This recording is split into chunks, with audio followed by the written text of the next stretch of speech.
Alright, in this video I'm going to show you how to make some beer and using a beer kit. If you're doing this in the kitchen, you'll need to buy this adapter here for a 3/4 inch hose fitting. And that's the original faucet, so the adapter's already on. You need the garden hose. You'll need a carboy, your brewing pot, stirring spoon, your water bung, and another water bung for fermentation so you don't make a mess. I'll explain that later. A condenser, and your wastewater hose. There's my beer kit. So there's your hops, yeast, corn sugar, and there's your malt extract, which is basically your grain. So this is my pot. Now let me just show you, I did something real smart to make things quicker. This right here, this coil, is actually an electronic element that I've drilled and mounted. It's called a Bushman boil coil. They come in various sizes, so you plug that in and you put it on the stovetop, so that's heating as well as the burner. Make things go quicker.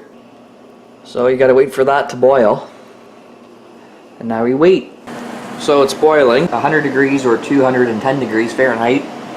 So now we gotta remove that, put her aside on the countertop and add in the malt. And the reason you remove it from the burner is because if you just dump the malt in that looks like molasses, well, it burns to the bottom of the pot and you don't want that. So you just let her go. Oh yeah. That's what your long spoon's for, which I'll stir after I get the second container in.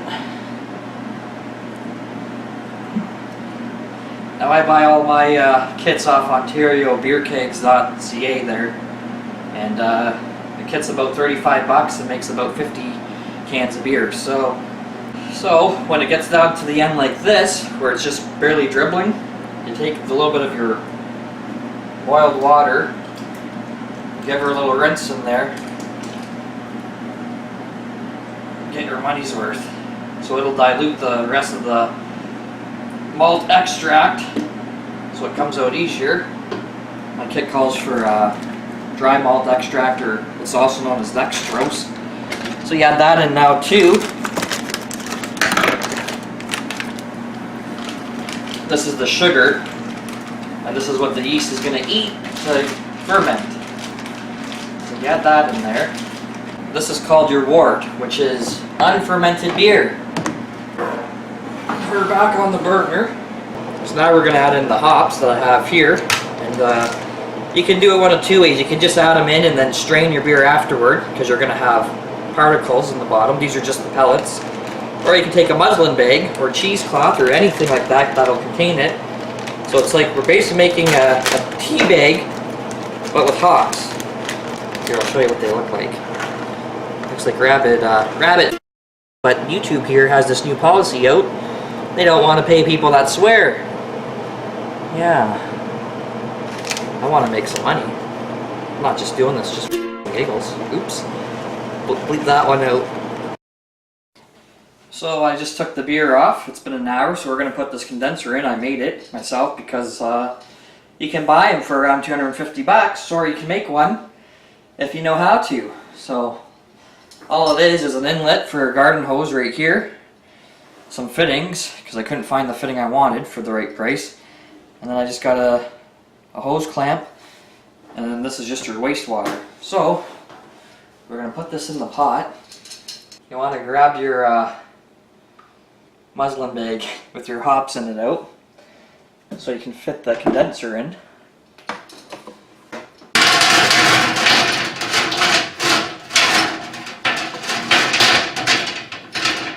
Okay, before you turn that on, you take your end of your hose here and you put that in your sink. So it's cooling it down quite a bit, actually. So there's your shot, and then there's your that's the water going out into the sink, and that'll be pretty warm to the touch. Down to about 65 degrees, 70 before you put your yeast, because the heat of this wort right now will kill the yeast and it won't ferment. So we gotta wait, we gotta cool it down. It's been about, I don't know, 15 minutes. We're down to 70. So we're gonna crack that valve open and let it go into that carboy. I used to have a hose, but I lost it, so we're improvising today with the garbage can. So the best part, there we go. It's your blonde ale. I'm gonna transport this downstairs where it's gonna ferment, and I'll show you the next step.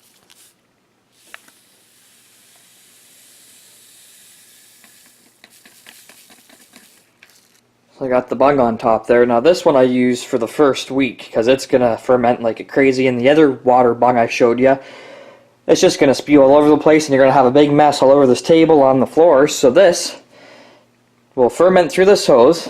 It's the same airlock, just on a larger scale. The bucket's full of water. You just want to make sure that tube stays below the water level so it doesn't suck air. It's fermenting. So anyways, thanks for watching this video on how to make beer yourself, homebrew. Till next time, cheers. Expect the unexpected. Oh, Bartlett!